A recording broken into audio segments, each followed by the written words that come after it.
Boa noite a todas e a todos. Coloquei um pouco de música house para lembrar da época em que eu queria ser DJ. Já tem muito tempo. Boa noite a todos. Vamos dar prosseguimento à apresentação que eu iniciei na terça-feira, anteontem. Boa noite, Tiago, todos que já falaram aí. Agora com risco e diversificação.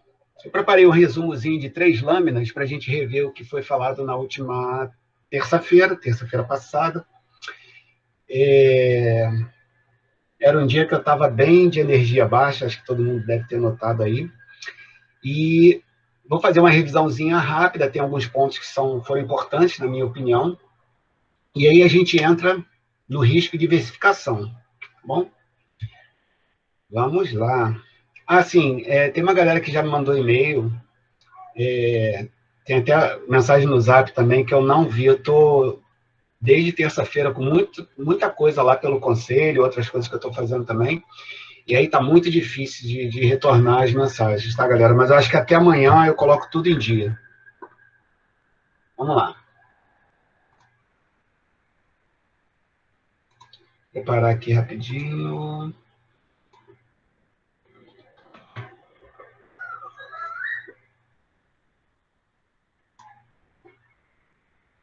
Como o Bernardo está aqui do lado, a gente vai ouvir grito dele.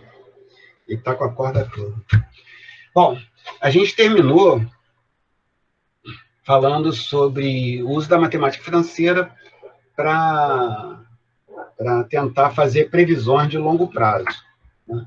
E aí eu dei alguns exemplos para a gente tentar entender como isso é muito difícil. Tenho a impressão, a maioria aí da sala é de contadores, tem a impressão que isso já é uma informação que vocês sabem e dominam. Né? Quanto mais afastado for o limite do nosso horizonte, muito pior vai ser fazer qualquer tipo de previsão que dê certo. Né? E alguns desses trabalhos que eu faço nas consultorias que eu presto não chegam nesse ponto porque pouca gente chega nesse nível da consultoria que permita que eu faça esse tipo de planejamento, porque a maioria fica parada lá no orçamento. Então, sem o orçamento, eu não tenho dados para poder fazer algo para planejar para frente. Então, é muito difícil. Caso isso ocorresse, a gente tem uma possibilidade de fazer um determinado planejamento e fazendo os ajustes anualmente. Cumprimentar o professor Simval, que acabou de chegar. Boa noite, professor. A gente acabou de começar. Boa noite. Então, muito improvável a gente acertar. Né? Então, faz uma previsão doida lá, que vai, sei lá, juntar 1, 2, 3 milhões, e aí, anualmente, vai acertando. Às vezes, você vai estar um pouco acima do plano, às vezes vai estar um pouco abaixo, tudo mais. Tá? Então, vamos ver o que foi falado nessa última apresentação. A gente parou nesse slide aí, né? Eu fiz um questionamento para a turma, tendo em vista tudo aquilo que a gente apresentou, que foi apresentado. No caso de você fazer o planejamento para alguém ou para você, qual a taxa você usaria? A galera vai chegando. Vamos lá. Então, revisando. Eu falei sobre noções básicas de matemática financeira, apresentei essas 5 variáveis aí, o N de períodos, o I de taxa, o PV de valor presente, né, o que a pessoa teria já poupado ou em bens e direitos até aquela data, PMT, que vai ser payments, né, pagamento, tanto para entrada do fluxo de caixa, quer dizer, depósito que você faça, como para saída, quando a pessoa está na fase de descapitalização. E o FV, que é o valor futuro, é digamos assim, a meta do cálculo. Vai falar alguma coisa, professor? Eu? Não. Tá. Ok. Então, nessa explicação, eu falei sobre capitalização e descapitalização, mostrei aquele gráfico que parece uma onda. Falei sobre datas importantes, citei 3 datas que são muito importantes para esse tipo de planejamento. A idade que a pessoa está agora, Fiz até alguns exemplos mostrando várias datas diferentes. A data de aposentadoria, que é aquele ponto de inflexão, quando a capitalização se torna, a partir daquele ponto, uma descapitalização, e o valor de retirada do fundo passa a ser maior do que o que ele rende mensalmente. E o fim do plano, que é, digamos assim, uma data que vai ter como referência a data da morte. Aliás, estou lendo esse livro aqui agora, galera, ó, Fundamentos da Previdência, que logo no início define a profissão de atuário e faz referência a idades antigas aí, que a profissão de atuário ela começou com aquele que anotava as datas de nascimento e as datas de morte.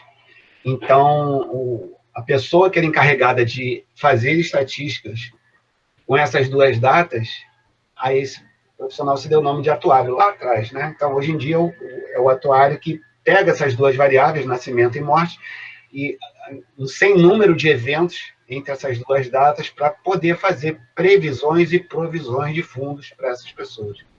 Tá? Então, esse fim do plano, ele se baseia na data da morte, que é uma coisa que a gente não sabe, mas eu disse que tem uma metodologia que eu uso para fazer a consultoria, que é a morte dos pais, se for o caso, e morte dos avós, né? Você pode fazer uma projeçãozinha, dependendo do estado de saúde de cada um. Então, mais ou menos, os nossos pais devem morrer em idade posterior aos nossos avós, e nós devemos morrer em idade posterior à morte dos nossos pais. Então, dá para ter uma certa ideia. Para nosso azar. Pois é. Mas, para fins de cálculo, como eu citei um determinado exemplo que não é bom que a gente faça uma aproximação muito próxima, né? Uma aproximação muito parecida lá com a estimativa da nossa morte, porque vai que dê certo, né? Vai que dê errado, digamos. Então, é bom a gente tentar ver uns 5 anos antes, para que a gente possa estar em condições ainda de usar aquele dinheiro 5, 10 anos antes, né? Então, cadê? Acho que eu me perdi aqui. Achei. E, em função disso, desse fim do plano, pelo menos uma ideia de que se a gente vai deixar ou não herança é importante. E eu fiz alguns exemplos dos 5 ou 6, não lembro, tipos que eu coloquei lá, com a possibilidade e sem a possibilidade de todos deixando uma herança de R$1 milhão. Como isso impactaria no fluxo de retirada de dinheiro desse plano. As variáveis importantes são N de prazo e I de taxa. Se vocês repararem, aqui em cima, onde está noções básicas, são as duas variáveis que estão em letras minúsculas na HP. Então, por que elas têm letra minúscula? Porque são as variáveis mais importantes que existem dentro dessas 5. Por que elas são as mais importantes? Nenhum cálculo de matemática financeira pode ser feito sem essas duas variáveis. Então, essas variáveis estão presentes em todos os cálculos de matemática financeira. E elas são muito importantes para a gente também. O N, que é o período, no caso, toda essa apresentação é feita para pessoas mais jovens, como é o caso de vocês, né? Vocês têm essa variável aí muito a seu favor. Diferente de mim, que já estou com uma idade avançada, vocês têm aí 30, 40 anos para capitalizar recursos. Galera chegando, peraí.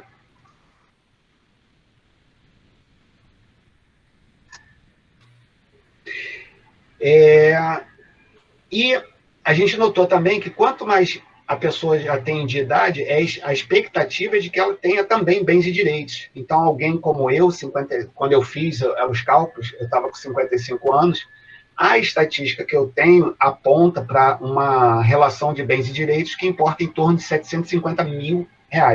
Então, pessoas com 55 anos que eu atendo, a média de bens e direitos é de 750 mil. Então, ao mesmo tempo que essas pessoas não têm prazo pela frente, elas perderam a capacidade de ter esse N, em contrapartida, na média, né, elas têm bens e direitos que podem ser usados para usufruto lá na frente.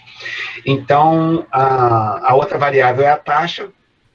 quanto mais passivo você for em relação aos seus investimentos, mais você vai perder oportunidades de ter bons rendimentos, né? Então, a tendência de que você aplique em fundos de investimento, tanto renda fixa como renda variável, e vai ficar pagando para as pessoas terem rendimento para você. Então, isso é ruim. Tá? E também, se você ficar muito preso em renda fixa, você está aí com uma expectativa de rendimento 2 a 3% ao ano, isso é muito baixo para o processo de geração de riqueza. Embora ele exista, ele é muito frágil, muito fraco. 2, 3% ao ano, né, algo como poupança, CDI, CDB, LCI, LCA, Tesouro Direto, é isso que você vai ter se você tiver renda fixa. Algumas rendas fixas chegam a 6, 7, 8%, 9%, às vezes até 10%. Mas você tem que ter um valor muito alto para investir, 50 mil, 100 mil, 300 mil, tá? Ou deixar por um longo prazo, tipo 15 anos, 20 anos, é uma coisa que não é muito recomendável. E a renda variável, aí nada de muito espetacular, algo em torno de 6 a 9% ao ano, é uma faixa de rendimento que te dá bons retornos, sendo que quando você começa a entender desse assunto, você começa até a passar desses 9, 10%, isso é esperado. Segunda lâmina de revisão, mostrei alguns exemplos de valorização de ações. Na minha carteira, eu usei a Ambev, a BB Seguridade, a Gerdau e a VEG, e indiquei um vídeo do canal do Holder, o Fábio Silva, que eu sugiro que vocês acompanhem, que ele é muito bom, é jovem como vocês, e é extremamente inteligente, ele domina muito bem esse assunto aí. Então, ele mostrou a Energias Brasil, que é código EGE, a Ambev e a Itaú, Itube 3, Itaú Ordinária. Tá? Então, ele mostrou 3 ações, acho que era um vídeo de 2 anos atrás, não tinha ainda impacto 2 ou 3 anos atrás, não tinha ainda impacto da pandemia. Tá? Então, alguns exemplos de pessoas reais. Aí, esse valor futuro desses exemplos, eles variaram entre 2,8 e 4,5 milhões de reais. Então, mostrei 5 exemplos, se não me engano, então esses aí, 5 exemplos, onde muito provavelmente essas pessoas têm altíssima chance de atingir esse valor aí, 2,8 milhões até 4,5 milhões. Mais um chegando, mais uma, na verdade. Então, para mim, parece um valor relevante. Quando você procurar saber, você vai encontrar que poucas pessoas acumulam aí, sei lá, 100, 200, 300 mil para a sua aposentadoria. Poucas pessoas acumulam isso. E esse valor, que é muito maior do que esses 200, 300 mil, está ao alcance de vocês. Então, mostrei o exemplo com a turma do período 20/4, com 28 anos. Mostrei o exemplo dos meus 2 filhos, uma filha com 18 e outra com 3 meses. Essa filha de 18, que, embora terá muito tempo pela frente, o cálculo que eu fiz com ela mostrou um PMT, um valor de depósito de R$120. Foi dela o cálculo que deu aí esses 2,8 milhões. E o Bernardo, que acabou de nascer, 3 meses, mesmo com um valor parecido, R$100 por mês, ele tem o potencial de atingir 4,5 milhões, porque ele é muito jovem, né? Acabou de nascer. Então, R$100 por mês, até os 70 anos, dá aí, em cálculos de hoje, 4,5 milhões. Então, é poderosíssimo. Ele acabou de nascer, nem sabe que ele pode ficar rico assim. Dei o exemplo com o atendido da Escola de Educação Previdenciária. Peguei uma pessoa imaginária, né? Uma pessoa média com 43 anos, e coloquei meu nome com 55 anos, dá, eu acho que 3 milhões no meu caso. Mostrei todos esses exemplos. Então, para as simulações, eu usei uma taxa para capitalizar recursos de 0,7 e para descapitalizar de 0,5. Normalmente, esses cálculos são assim. Quando você está juntando dinheiro, você consegue normalmente, você consegue uma performance maior. E quando você começa a baixar o seu saldo, é de se esperar que você considere, até para ser conservador, uma taxa menor de 0,5. Tá? Até que ponto essas duas taxas são boas? Eu digo que são boas porque eu botei um exemplo do Ibovespa, que entre o ano de 2000, eu não lembro nem se eu falei isso, mas eu lembro que eu falei isso numa palestra. Entre o ano de 2000 e 2020, ou seja, em 20 anos, o Ibovespa rendeu, em média, 0,8% ao mês. Sendo que teve períodos que ele subiu muito, teve períodos que ele desceu muito. Acho que eu mostrei o gráfico para vocês. Na vida real, o Ibovespa sobe fazendo assim. Mas, para fins didáticos, a gente faz uma curvinha bonitinha que dá esse ponto 8. Tá? Então, esse foi o resumo. Então, dando sequência desse dia 2, para tentar ter uma taxa melhor possível, a ideia é diminuir o risco. E, para diminuir o risco, a gente precisa diversificar. Então, isso que eu vou falar agora, também me baseei lá no Fábio Silva, no canal do Holder, assisti a um vídeo, vou colocar esse vídeo no link aí, no link não, até peguei aqui, só um minutinho. Vou colocar aqui no nosso chat, para se alguém tiver interessado. Aí. Então, eu assisti a esse vídeo, pausadamente, fui fazendo a fotografia ali do que ele estava falando, e vou tentar resumir. Obviamente que ele fala com muito mais fluência do que eu, né? Ele usa palavras muito mais apropriadas do que eu vou usar. Então, eu espero que eu possa despertar vocês para ir lá assistir ao vídeo, mas pelo menos a ideia central eu acho que tem aí. Então, essa é a segunda parte da semana. Risco e diversificação. Referência ao canal do Holder, quantas ações você deveria ter? Setembro de 2018, esse link que eu coloquei aí. Tá? Então, ele explica lá, não há regras quanto à quantidade. Quantas ações você deve ter? Não tem muita regra. Ele vai mostrar qual é o ponto de vista dele e qual é o ponto de vista de outras duas pessoas que se deram muito bem em ações. Tá? Então, devemos estudar e descobrir que carteira de ações se aproxima mais do nosso perfil de investidor, ou seja, o nosso perfil de risco. Se, porventura, algum de vocês já faz palestra sobre finanças pessoais, ou se vocês vão vir a fazer palestra sobre isso, prepare-se para uma pergunta que é muito comum. Qual o melhor investimento? Tá? Então, normalmente, uma boa resposta para isso é: o melhor investimento é em estudo, em educação. Estuda o mercado, estuda as ações, estuda os fundos imobiliários, para que você descubra isso que ele está falando aí. O que você quer tirar do mercado? O quanto você quer se expor? Né? O quão ousado ou retraído você vai ser? Então, esse perfil que você tem que entender, e aí, certamente, ali por trás desse perfil, haverá ações e fundos imobiliários perfeitas para você. Tá? Então, hoje de manhã eu fiz um atendimento, a pessoa que eu estava atendendo me falou: poxa, então, cita aí para mim. Né? Como eu era uma pessoa muito próxima de mim, não tem problema. Eu falei: ó, eu vou te passar algumas ações e alguns fundos imobiliários que eu invisto, aí você vai, dei os 2 sites para ela pesquisar, e vê lá e tira suas conclusões. Essa pessoa tinha 100 mil reais para investir, olha a responsabilidade. Tá? Então, a gente, quando começa, não deixa de ter essa tentação de olhar o que o outro está fazendo para fazer igual. Tá? Mas, e ele, como é um cara muito jovem, muito inteligente, os vídeos dele são muito bons, é óbvio que ele deve ter metralhado de perguntas do que ele faz para que a gente faça. E ele sempre retruca isso daí. Descubra você o que você quer. O que puder contar comigo, no caso ele lá, tudo bem. Então, ele citou, olha só que bacana, ele citou dois investidores que ele admira, que têm comportamento completamente diferente em relação a quantas ações. O Charlie Munger, que, se não me engano, é sócio do... Ai, meu Deus, como é que é o nome dele? Puta, esqueci. Não. É o cara que é um dos mais ricos aí, cara, que todo mundo fala. Buffett, Warren Buffett. Se não me engano, ele é sócio. Foi o que eu falei. Desculpa, foi isso mesmo, tá. É que eu não vi direito. Ele é sócio, se não me engano, do Warren Buffett. Esse cara teve um puta de um desempenho com apenas 3 ou 4 ações, indo na direção contrária do que o Holder vai falar aí. Tá? Então, ele estudou muito bem 3 ou 4 ações e aportou muito lá e se deu bem.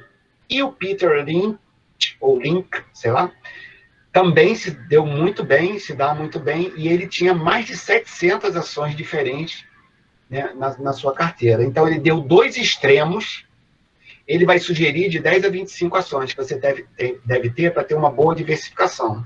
Então, 3, 4 ações está bem abaixo dessa faixa aí de 10 a 25, e 700 ações também, está muito fora. Tá? Então, não há regra. Não há regra. Tá? Mas com pouco conhecimento, de repente é bom seguir o que o cara está falando aí, de 10 a 25 ações, quando você começar a ter algum dinheiro. Isso não faz muito sentido se a gente tem 1.000, 5.000, eu diria que até uns 30 mil reais, mais ou menos, não faz muito sentido, porque isso é efetivamente pouco dinheiro para a Bolsa de Valores no modo geral. Pode ser muito dinheiro para a gente, que tem aí uma renda de 1.000, 2.000, 5.000 reais, com 30 mil, então, pô, caramba, já estou começando a ficar rico. E realmente está. Mas essa diversificação é para quem tem muito dinheiro, né? Então, você olha num dia, teu saldo está 820 mil. Você olha no outro dia, teu saldo foi para 950 mil. Olha no outro dia, ele voltou para 780. Então, isso fica fazendo assim, né? Bom, e aí ele prossegue. O que é risco? Porque você tem que aprender a mitigar o risco, né? O que é o risco? É a possibilidade de um evento de ter impacto positivo ou negativo. E aí eu aprendi uma coisa. Risco também está associado a evento positivo. Qual o risco de eu ficar rico amanhã? Isso é correto. Eu achava que não. Risco, eu achava que era uma palavra somente relacionada a eventos negativos. Mas não. Risco é uma definição de estatística, de atuária, etc., que define a probabilidade de algo acontecer, bom ou ruim. Tá? Então, ele indica 2 riscos importantes para quem investe: o risco sistemático e o risco específico. O que é o risco sistemático? A gente não pode escapar dele. Tá? Se acontecer alguma coisa, vai pegar todo mundo. Não importa se você é foda pra caramba ou se você é medíocre. Ele vai pegar. Tá? Vai pegar todo mundo. Então, o risco sistemático, todas as empresas estão expostas. Quer dizer, as empresas de quem eu tenho as ações. Afeta de maneira substancial todos os ativos do mercado. Não pode ser controlado pela diversificação. Não importa o que você faça, o risco sistemático existe. Tipo, estou na chuva, vou me molhar. Citou como exemplo o governo do país. Tá? Isso lá em 2018 foi o melhor exemplo que ele pôde usar. Hoje, se ele fizesse esse vídeo, acredito que ele falaria como exemplo a pandemia, que pegou todo mundo de surpresa e mandou a maioria das cotações, ou todas, sei lá para baixo. Então, esse é o risco sistemático. Isso aí não tem o que fazer. Tá lá, a gente está sujeito a isso. Já o risco específico, e é sobre isso que é o vídeo, que é o também chamado de não sistemático, ele pode ser mitigado, diminuído. São referentes a determinada empresa ou setor. Pode ser controlado pela diversificação. Citou como exemplo a legislação bancária, até porque ele dá aí como exemplo, vocês vão ver, ações de banco. Então, por exemplo, agora na pandemia, o Banco Central determinou que as empresas, as instituições financeiras não distribuam, eu não lembro do percentual, mas teve um percentual máximo baixo de dividendos a serem distribuídos. Então, todos os bancos passaram por isso. Quem é acionista de banco, no ano passado, 2020, não deve ter tido muito dividendo, porque houve uma determinação do Banco Central que, mesmo com lucro para distribuir, que os bancos retivessem esse valor. Tá? E eu daria um outro exemplo, se não me engano, já fez agora 2 anos, o acidente lá de Brumadinho, que foi impactou muito fortemente as ações da Vale, somente as ações da Vale. Okay? Então, a ação da Vale com o Brumadinho foi lá para baixo, mas o mercado não sofreu isso. O Ibovespa sentiu. Por quê? A Vale, se não me engano, é 9% ou 10% do Ibovespa. Como Vale cai muito, quando ela cai muito, o Ibovespa também cai muito. Então, esse é o exemplo de risco específico, e esse sim a gente tem que estudar, entender um pouco dele para poder ter menos risco através da diversificação.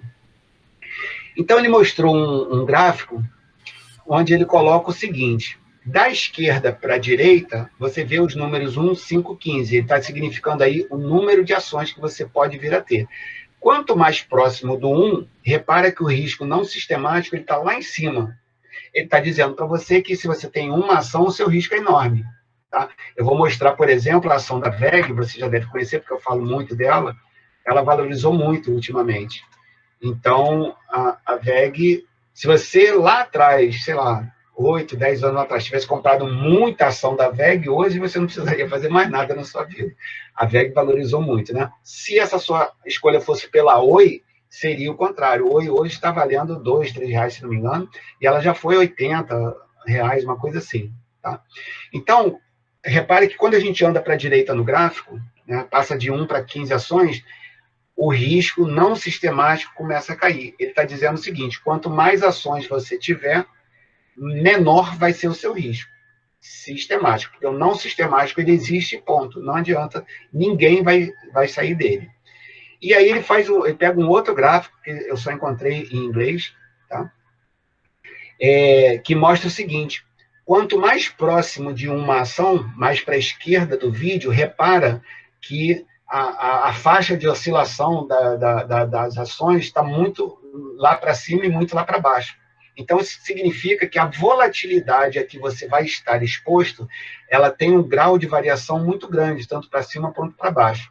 Conforme você vai andando para a direita e vai aumentando a sua quantidade de ações, você tende a ter variações menores, porque enquanto uma vai subir, a outra vai descer. Enquanto uma vai subir muito, a outra vai descer muito. Elas tendem, em conjunto, a se encontrarem no meio, que é esse average outcome que ele está falando, né? O retorno ou o resultado médio. Então, caramba, tá aí, ó. Você precisa ser diversificado. Quanto mais ações você tiver, mais provavelmente, né, que pode acontecer alguma coisa não muito prevista, mas mais provavelmente você vai tender para uma menor variação e aí vai facilitar os cálculos daquela primeira parte que eu falei na terça-feira, né? Para você, conforme o tempo for passando, você vai começando a pegar o jeito e vai sabendo, eu sou um cara que eu consigo tirar do mercado 0,8, 0,9, 1,2% ao mês. Você começa a entender quais são as suas crias ali dentro do mercado e começa a fazer projeções boas. Eu vou me tornar milionário daqui a 8 anos, daqui a 12 anos, daqui a 5 anos. Tá? Então, galera, isso aí é estatística. E a gente até poderia fazer um exemplo, mas, sinceramente, eu estou muito cansado, está muito difícil coordenar essas coisas, mas eu poderia passar uma tarefa para a gente ver, eu ia pedir para cada um estudar uma ação, mandar o resultado para mim e eu jogar tudo num gráfico. A gente ia perceber que quanto mais ações eu colocasse dentro da planilha, mais a variação ela ia tender para o meio, né, para uma média, como ele está falando aí, e ia estar provado. Vocês iam pegar os dados lá no Ibovespa, ia estar provado que quanto maior a quantidade de ações diferentes, a variação se torna menor, e se não me engano deve ser a próxima lâmina aí, eu coloco um exemplo da minha carteira. Então, uma conclusão, quanto menos ativos, mais variabilidade. Então, é a parte esquerda do gráfico, olha que ele vai lá para cima e vai lá para baixo. Então, você começa a ter muitas fortes emoções, né? Tem ação, a minha esposa, por exemplo, tem ações da Vale, está super contente, que a Vale deu um porradão lá para cima, né? E tem ações que caíram também para caramba. Então, a gente fica muito exposto a essas variações, né? E quanto mais ativos, ou seja, quanto mais para a direita aqui no gráfico, menor é o risco e menor é a variância do retorno. Então, tá aí a receita para você não ter muito sofrimento com as oscilações dos preços. Exatamente, ó. Aí, eu parei o vídeo e fui pegar algumas ações minhas que me pareceram ser muito diferentes uma das outras, tá? Então, o que me pareceu foi que essas 4 ações, a Gerdau, a WEG, a Embraer e a Oi, são ações bem diferentes em termos de variação. Tá?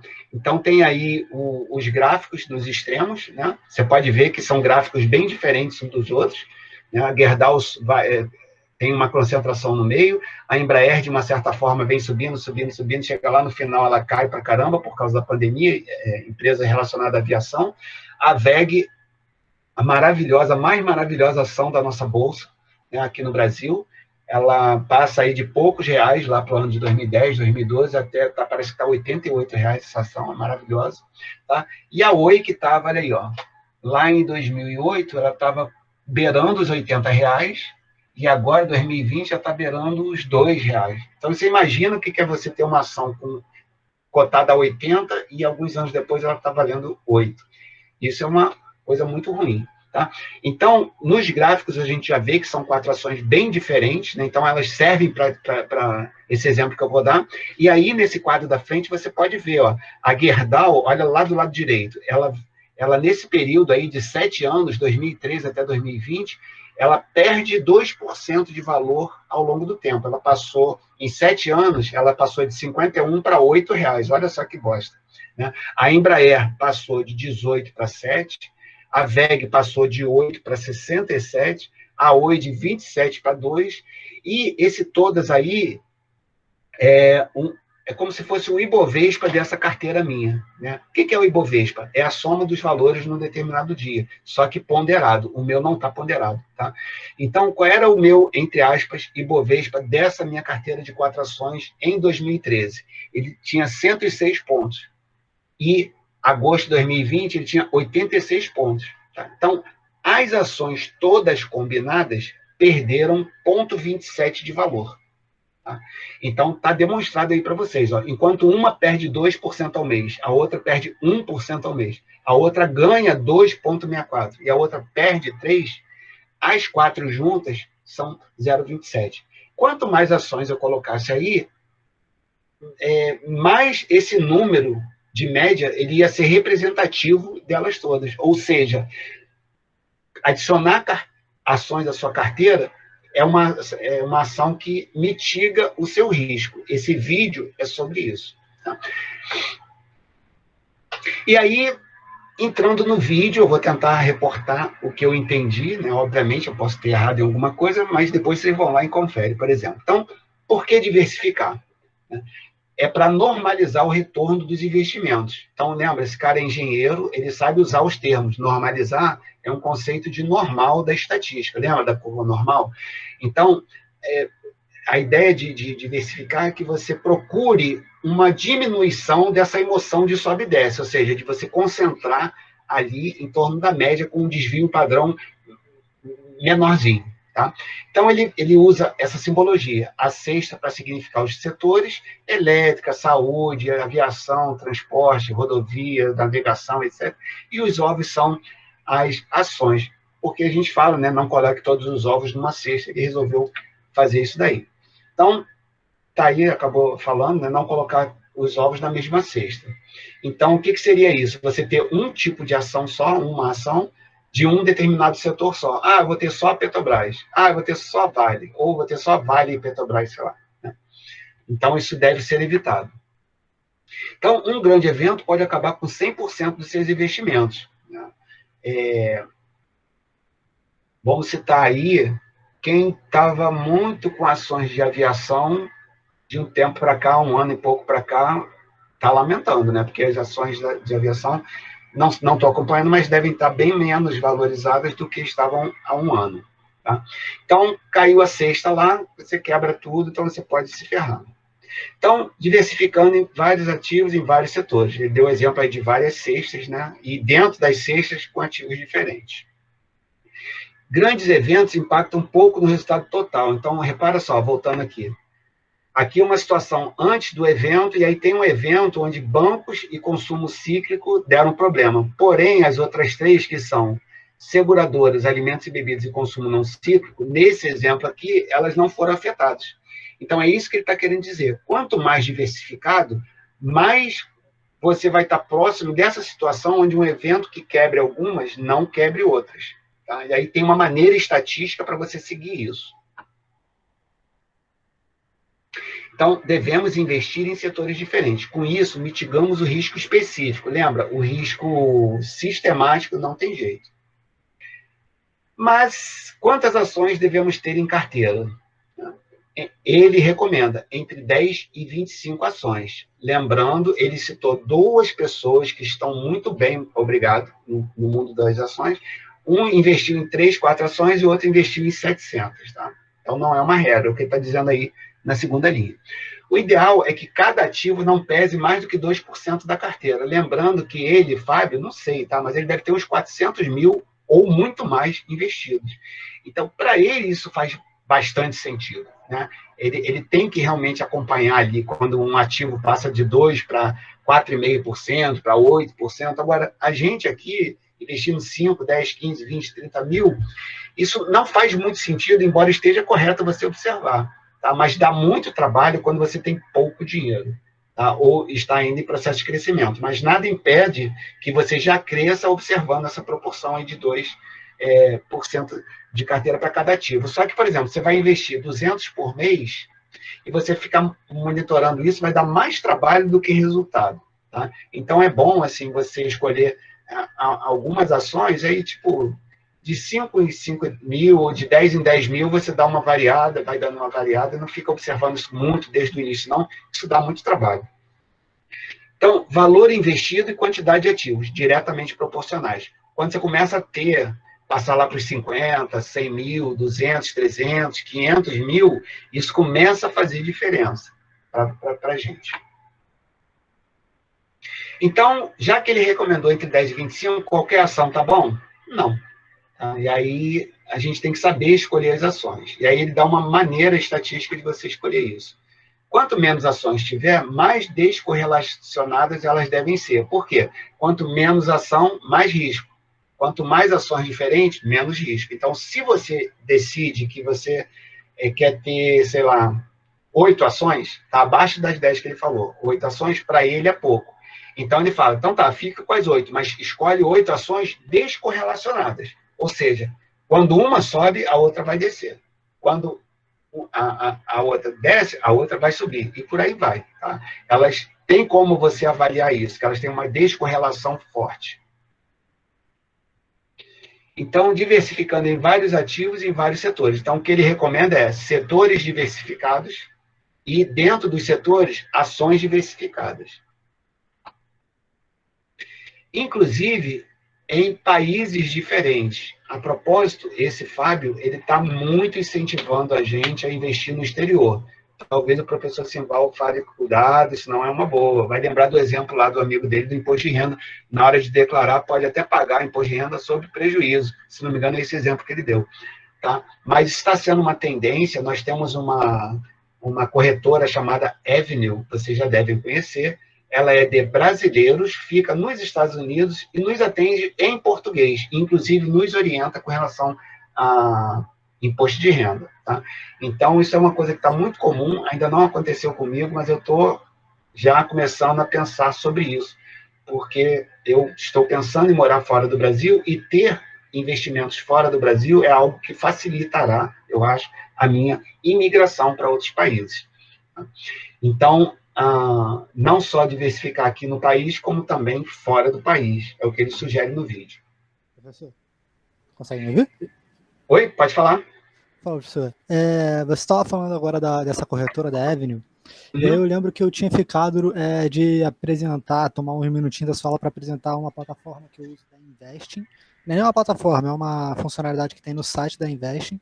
E também eu poderia apresentar como é que funciona a plataforma da Avenue, porque eu tenho conta neles. Excelente. Aí eu tinha até te mandado um e-mail para saber se tem como deixar isso aí como se fosse o meu trabalho, no caso.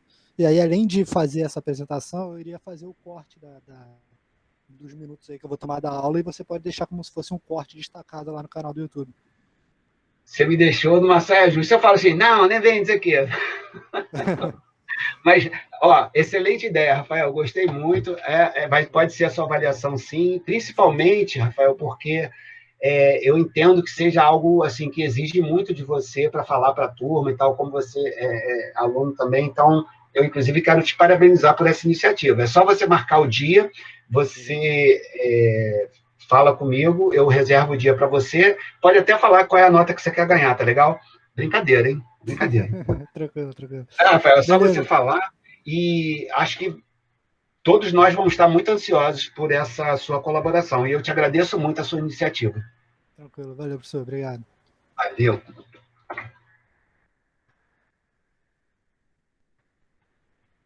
Então, voltando aqui, as ações escolhidas precisam não ter correlação positiva, ou ter correlação negativa. Né? Ou um termo que ele usou também, que acho que é descorrelação. Acaba aprendendo palavras novas. Correlação forte e negativa indica variações opostas. Tem um gráfico aí que fala sobre isso, a correlação de Pearson, se não me engano. Quanto mais ações na carteira, mais descorrelacionadas elas devem ser. Se não me engano, ou eu errei, ou ele errou. Tá? Mas, se não me engano, quanto menos ações na carteira, mais descorrelacionadas elas devem ser, tá? Eu dei uma olhada antes da gente começar aqui e vi que isso aí estava, eu acho que está errado. Porque quanto menos ações, mais risco, então mais descorrelacionadas elas devem ser. Bom, aumento no portfólio, aumento da diversificação. Como saber a correlação entre ativos? Então, esse cara ele é tão maravilhoso, eu acho, que ele te dá muito conhecimento grátis, ele tem uma comunidade paga também, você imagina a quantidade como esse cara deve ajudar essas pessoas que estão na comunidade dele. Nem sei se é caro ou barato, mas eu acho até que vale a pena. Como eu não ainda estou brincando com o mercado, não é o caso para mim. Mas ele dá uma vez por mês uma planilha, se não me engano, com todas as ações da Bolsa e a relação entre elas. Não precisa dizer que é uma planilha enorme. Ela vem para o seu e-mail, você não precisa nem pedir, ele já manda para você automaticamente. Então, como saber a correlação entre os ativos? Ele já diz como é que faz, né? Então, ele explica a metodologia, essa correlação de Pearson. Quem já fez aí o trabalho do TCC ou está fazendo e vai mexer com estatística, é provável que tenha apoio nesse tipo de raciocínio aí, né? Mas são para apenas duas variáveis, é uma relação bivariada, né? A pesquisa que eu fiz no doutorado, por exemplo, ela foi uma correlação multivariada, que eu não tenho ideia de como se faz. Eu terceirizei essa parte com o estatístico. Então, a estatística ela vai demonstrar se duas variáveis são muito correlacionadas, dá o número 1, ou se são muito descorrelacionadas, dá o número menos 1. Então, varia entre menos 1 e 1. Se está no zero, não importa o evento, elas vão ou permanecer sem variação, ou as duas vão variar para cima, ou as duas vão variar para baixo. Né? Por aí. Não, elas vão permanecer próximas do zero, não vão afetar. Então, não sei explicar direito isso daí, porque tem muita coisa matemática, mas o Excel faz isso com muita perfeição, e você colocando lá no Excel é rapidinho, coloca lá a formulazinha, ele te dá a correlação, e é bem legal. Outro dia eu testei a correlação entre Vale e o Ibovespa e não deu uma correlação alta. Eu achei que ia dar, não deu, não sei por quê. Tá? Então, para você ver que ainda falta muito de estudo para mim. Bom, aí ele fala no vídeo, ele dá um exemplo com descorrelação, que é esse primeiro aí, ele pinta as descorrelações com vermelho, então ele mostra que Itaú e Bradesco têm uma correlação negativa de 0,77. Então, e é interessante falar também o seguinte, não quer dizer que Itaú e Bradesco vão ser sempre descorrelacionadas, por isso que ele manda uma planilha por mês. Tá? Isso tem que ser visto pontualmente. Então, nesse exemplo que ele pegou lá, não sei de quando é isso, naquele ponto da linha do tempo, Itaú e Bradesco estavam descorrelacionadas. Então, são duas ações boas para você ter. Se você vai setorizar pelos bancos, então Itaú e Bradesco são duas escolhas boas. Assim como Itaú com o Banco do Brasil, 0,7, e Itaú com o Bradesco, 0,74. Lembrando que ele teria que ir para 1 vermelho, né? Está bem próximo ali, 0,77, para mostrar uma descorrelação altamente forte. Tá? Deixa eu ver se tem alguma coisa aqui.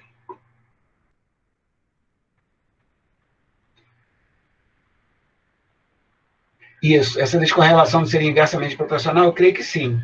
Exatamente. Eu também acho, mas lembrando que eu não sei estatística, tá? Mas eu acho que é sim, tá? É inversamente proporcional. Me parece que é isso aí. Então, ele mostrou no vídeo um exemplo com essas três ações aí, Bradesco, Itaú e Banco do Brasil. E mostrou também um exemplo com ações com correlação positiva. Itaú com Renner, Itaú com Endi, e Endi com Renner. Essas três aí, tá? Então, digamos assim, essas três ações aí, Itaú, que é um setor bancário com Renner, né, de varejista, e Endi, de energia elétrica, são ações que, de uma certa forma, por essa estatística, quando elas estão subindo, as três sobem. Quando uma está descendo, as três descem. Tá? Então, não seria uma diversificação boa para a gente, essas três, é o que a estatística está dizendo. Tá? Então, olha só que planilhazinha fácil de você entender. essa planilha é enorme para baixo e é enorme para a lateral. Ele manda isso para você gratuitamente, todo mês. É só você se inscrever lá nas coisas que ele pede para você se inscrever. Ele te bombardeia com informação, com PDF, com uma porrada de coisa, tudo grátis. Tá? Então, vamos ver a primeira lá. Banco Pan, da esquerda em cima, com o Banco do Brasil, ON. Correlação, 0,14. Então, ela é positiva e fraca. Tá? Significa que, normalmente, quando o Banco do Brasil aumenta, Banco Pan também aumenta. Só que não é sempre que elas caminham juntas. Às vezes, o Banco do Brasil varia mais do que o Banco Pan e, às vezes, o contrário. Porque é uma correlação positiva, porém fraca. Deixa eu ver uma aqui, olha. Banrisul, que é o terceiro, com Bombril, que é a segunda lá em cima. Correlação ela é negativa. Ó. Menos 0,001. Embora ela seja fraca, o negativo está dizendo que ela é negativa. Então, quando o Bombril sobe, Banrisul desce, mas bem pouquinho. Tá? Então, eu acredito que se você pega uma planilha dessa e tira só as ações que você tem, você vai reduzir uma planilha monstro para uma planilha que se aplica aos ativos que você tem. Eu não quis fazer isso, porque, sinceramente, isso dá muito trabalho, tá? Mas é daí que ele tira essas informações para fazer os vídeos. Então, obviamente, como ele já está multimilionário, ele tem uma equipe enorme trabalhando para ele, a galera já dá tudo mastigado. Mas ele tem conhecimento, ele fala muito bem sobre isso daí. Então, fechando o assunto, não existem regras nos investimentos. Ele recomenda entre 10 e 25 ações. É aí que eu acho que é trocado. Também acho que isso aí está errado. Aí eu não sei, sinceramente, eu não lembro. Me chamou a atenção agora na revisão antes de entrar na aula. Carteira concentrada, ativos de setores diferentes. Eu acho que é o contrário. E carteira diversificada, vários ativos do mesmo setor. Eu acho que é o contrário disso daí. Tá? Mas está lá no vídeo, eu passei para cá. Depois você confere lá. Então, chegamos ao resumo desse dia de hoje. Tá? Vamos ver aí o que eu acho que... Uma laminazinha só sobre o resumo de hoje. Então, declaradamente, a minha referência a esse canal do Holder, eu fortemente aconselho a seguir esse cara. Tá?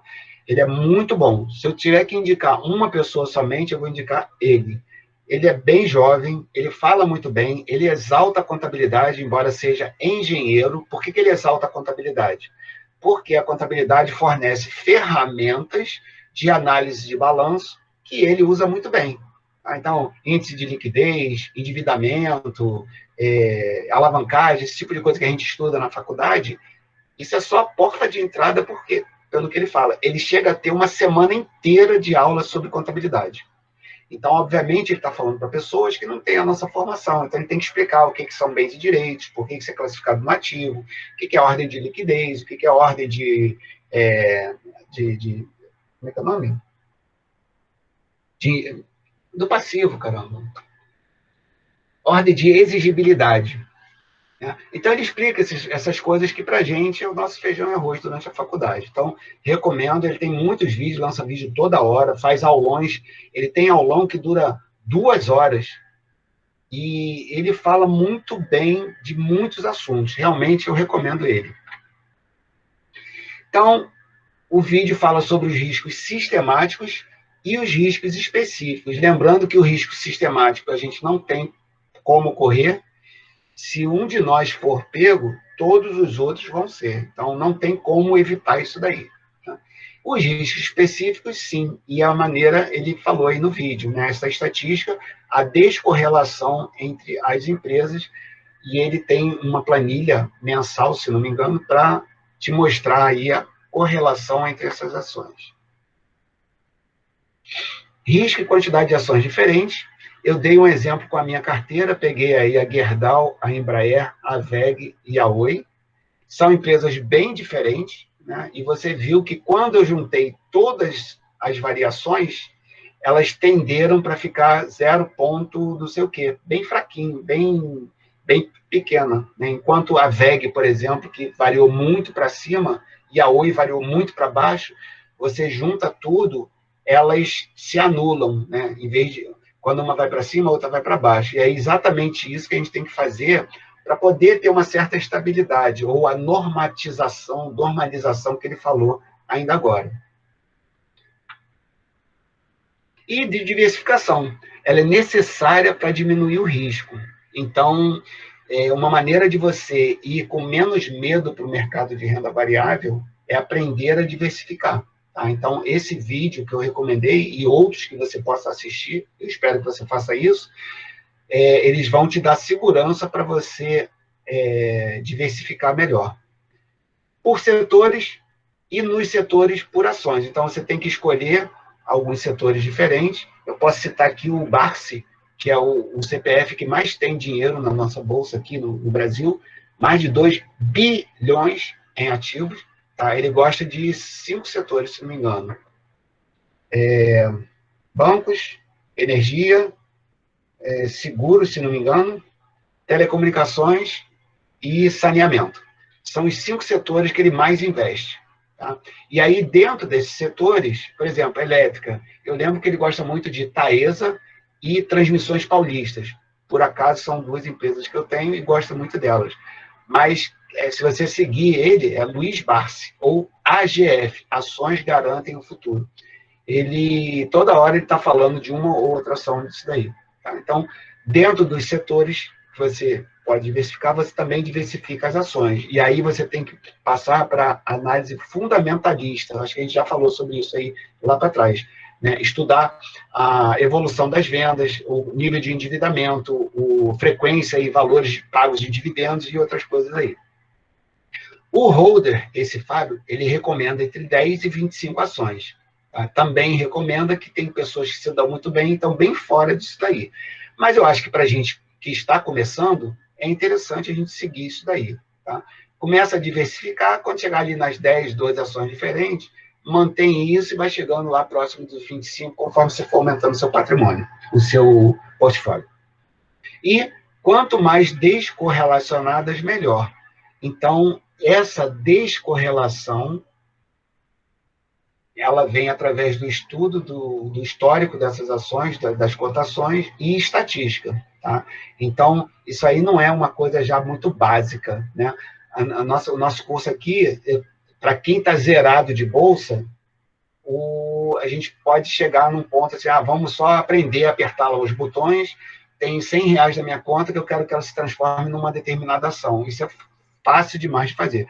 Agora, a partir daí, conforme você for juntando dinheiro, e aí você vê que aquele negócio começa a crescer, crescer, crescer, você precisa realmente saber sobre diversificação para evitar ter um risco muito alto na hora de investir. Então, fazendo isso, algo que é arriscado está devidamente controlado se você seguir algumas regras que estão expostas aí nesse vídeo. Chegamos ao final. Como é que eu saio daqui? Então, essa apresentação é do período passado, quebrei ela em 2. Na segunda-feira passada, eu tive uma reunião com uma contadora muito amiga minha.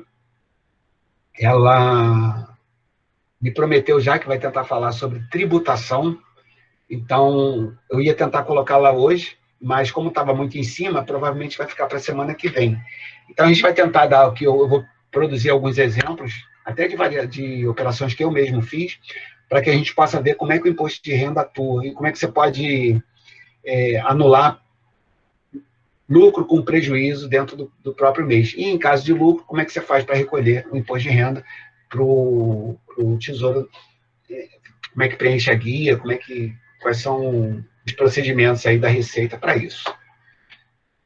É isso, galera. Eu espero que o assunto tenha sido interessante. Se a minha amiga não puder, eu vou escolher uma outra apresentação que eu já fiz para trazer para cá, ou chamar alguém. Pois não, Leonardo? Eu tenho uma dúvida, que na aula de hoje você falou muito sobre as ações, né? Mas eu queria saber sobre fundo imobiliário e a diversificação deles.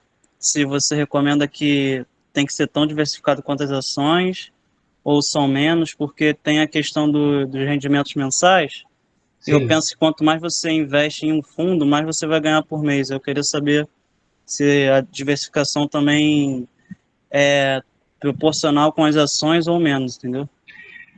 Então, eu não tenho assim, muito conhecimento Mas eu penso que sim, é Leonardo, né? Leonardo. Eu penso que sim, é um raciocínio parecido, porém, algumas coisas a gente tem que considerar. Por exemplo, se você for estudar o Ibovespa, que é o índice das ações, e o IFIX, que é o índice dos fundos imobiliários, você vai perceber que o IFIX varia menos, tem menos oscilações.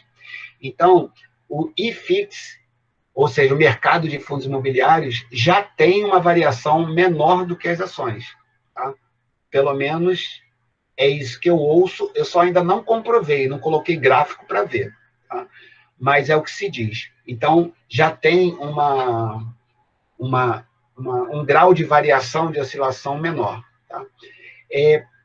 Para fundos imobiliários, eu quero falar para você e para a turma uma coisa que eu ouvi de um cara que eu sugiro vocês seguirem, vou botar o nome dele aqui, professor Baroni. Ele é, aqui no Brasil, um cara que saca horrores de fundo imobiliário. Então, eu sugiro que vocês sigam ele, e ele é muito bacana, os vídeos dele são muito bons, entrevista gente pelo Brasil inteiro, pessoas que são gestores de fundos bons, como o Tigar, por exemplo, que é lá de Goiânia. Aliás, ele é de Goiânia, eu já fui de Goiânia também, já morei lá, já fui do Corpo de Bombeiros de Goiás, morei em Goiânia por 2 anos, cidade maravilhosa. Entrevistou o HCTR, o gestor da HCTR, que é lá de Fortaleza, se não me engano. Esses 2 fundos, para mim, são os 2 melhores, ultimamente. Dão yield, tem um rendimento muito alto, beirando ali 1% ao mês, toda hora. Então, assim, ele faltou, citando, vou citar o que ele diz, né? Quando você compra fundo imobiliário, você compra fluxo, né? É um fenômeno assim, muito interessante. Você coloca dinheiro no fundo imobiliário e se prepara para ganhar dinheiro o tempo inteiro, todo mês. E quanto mais dinheiro, como você falou, né? Se eu descubro um fundo imobiliário bom, eu concentro ali. E isso, por acaso, Leonardo, está acontecendo comigo. Eu sei lá, eu acho que 80% ou mais do dinheiro que eu tenho está em fundo imobiliário, da renda variável. E eu vi qual era o fundo melhor e concentrei nele, HCTR. Tenho 620 e tantas cotas só desse fundo. Então, ele dá um porradão grande de dividendo todo mês. Tá? Então, o que eu tenho feito? Eu tenho acompanhado ele com frequência. Na hora que der uma merda qualquer, eu espero que haja tempo, eu saio dele. Tá? Mas é um fundo de desenvolvimento, quer dizer, uma galera que compra terreno, terreno para construir, faz lá as construções e vende. E tem um retorno altíssimo. Mas, por exemplo, é prudente que a gente diversifique. Eu, na consulta de hoje de manhã, a pessoa fez esse tipo de pergunta que você está fazendo, eu recomendei 5 fundos. O KNRI, o HCTR, esses 2 são muito bons, e não pagam muito dividendo, mas o KNRI, por exemplo, é o fundo que mais tem cotação dentro do IFIX. Dentro do índice de fundos imobiliários, o KNRI é o que mais é negociado. Tá? Então, esses 2. E outros 3 que são o HCTR, que eu acabei de falar, o TIGAR e o MXRF. Tá? Então, são 3 fundos que pagam bons dividendos. Então, está aí uma diversificação boa. 2 fundos muito aclamados pelo mercado, mas que não pagam muito, e 3 fundos mais recentes que estão pagando muito. Tá? Então, é um raciocínio relevante, sim. Eu tenho a impressão, Leonardo, que o raciocínio pode ser o mesmo. Você teria que ter essa estatística de correlação, ou preparar uma correlação dessa, ver que tipo de correlação existe. Tá? Mas eu não gosto muito de pensar em fundo imobiliário sob o ponto de vista de valorização de cota. Tá? Eu penso no fundo imobiliário como chuva de dinheiro. Então, eu nem sei dizer para você se isso tem uma coisa a ver com outra. Tá? Vou colocar aqui, ó, KNRI. Vou até colocar aqui, o mais importante do IFIX. Quem não souber o que é IFIX, me pergunta aí, que a gente pode falar fazer uma aula aqui sobre FIX, IDIV e Ibovespa. São 3 índices interessantes. HGLG, tudo tem o número 11, tá, galera? No final. Esse HGLG é um fundo de logística, daí o nome LG, uma aula que o professor Simval já deu lá na pós-graduação aqui na UFRJ, de que eu fiz parte. Ele estava falando sobre logística, e aí eu citei que o setor de logística teve muito valorizado aí durante a pandemia, e esse fundo aí, ele reflete esse mercado de logística. Então, esses são os dois. Digamos assim, eles são parrudões, são fundos enormes, muito bem administrados, porém, o yield dele, que é o retorno, está lá em torno de 0,6, 0,5, né? Eles ficam ali próximos de 0,5, 0,6. E os 3 mais, digamos, mais atrevidos são o HCPR, o TIGAR e o MXRF.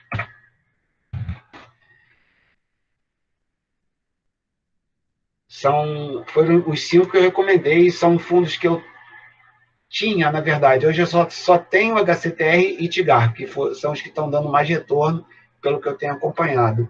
Mas os outros são muito bons também. Tá? Não sei se... Cuidado, hein, galera? Não vai botar muito dinheiro sem conhecer muito isso daí. É só uma indicação para você ir lá e dar uma estudada. Tem um site chamado Clube 2FII. Clube 2FII. Deixa eu ver se eu acho eles aqui rapidinho.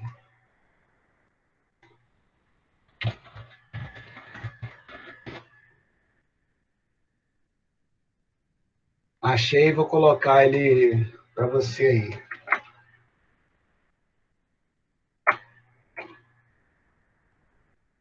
Esse daí é um site que dá muita informação sobre fundos imobiliários. Ele é grátis para uma boa quantidade de informação, mas também tem uma comunidade. Se você quiser entrar para a comunidade, tem que ver lá quanto paga, porque eu não tenho nem ideia. Eu uso só a informação gratuita e tiro muita informação boa para fazer as aulas aqui. Tá? Eu acho que é um site muito bom. Leonardo, não sei se eu te esclareci, mas eu faria o mesmo raciocínio, tá, de diversificação, mas eu não penso em fundo imobiliário. Aliás, acho que até esse professor Baroni fala isso também, como cota que vai valorizar, embora elas valorizem. Eu escolho o fundo imobiliário pelo que ele dá de provento, tá, de retorno. Você coloca dinheiro, ele te manda dinheiro de volta, fluxo de caixa para você. Não, entendi sim, professor. Valeu pelas dicas aí, tanto das ações. MXRF eu já até tenho na carteira, mas eu vou dar uma pesquisada também nesses outros. Você sabe quanto ele está dando ultimamente? Não sabe. Ok. Ok, mais alguma coisa? Oi? Pode falar, desculpa, Gabriel. Eu te cortei. Não, pode falar. Não, a pergunta é a seguinte, que teria algum problema se eu enviasse uma parte do artigo, né, que eu estou preparando para fazer a entrega do trabalho, tipo, vier no fim de semana? Tem algum problema? Para dar um feedback? Para saber se você está indo no caminho certo ou não? Pode ser mesmo, se, sei lá. Está me dando trabalho, Gabriel? Aí você fala assim, para que você foi querer ser professor?